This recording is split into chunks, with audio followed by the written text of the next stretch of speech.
September மாதம் 19ஆம் தேதி தாயாம் திரு அவை புனித ஜெனோரியஸ் என்பவரின் திருவிழாவை சிறப்பிக்கிறது. இவர் நேபாள் நாட்டிலே வாழ்ந்தவர்.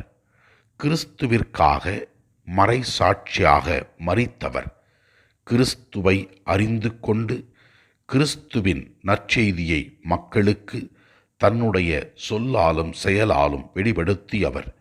கிறிஸ்துவிற்காக தன்னை முழுமையாக கொடுத்து தியாகங்களை செய்து உயிர் தியாகத்தையும் செய்திருக்கிறார். எனவே இவருடைய திருவிழாவை சிறப்பிக்கிற இந்த நாளிலே நாமும் கிறிஸ்துவை அறிந்து கொண்டு கிறிஸ்து நம்மை எவ்வாறு அன்பு செய்கிறாரோ அதே போல இயேசு கிறிஸ்துவை நாம் அன்பு செய்கிற நபர்களாக வாழ இறைவன் அருள் தர வேண்டுமென்று ஜெபிப்போம். கிறிஸ்துவிற்காக நாம் வாழும் பொழுது கஷ்டங்கள், துன்பங்கள், சிலுவைகள் வரும். ஆனால் கிறிஸ்து நம்மை ஒருபோதும் கைவிட மாட்டார். இந்த உலகத்தில் நாம் கஷ்டப்படும் பொழுது நம்மை கஷ்டத்திலிருந்து விடுதலையாக்குவார். விண்ணகத்தில் நமக்கு இடம் கொடுப்பார். இயேசு கிறிஸ்துவிற்காக நாம் வாழ்வோம். இறைவன் நம்மை வாழ வைப்பார்.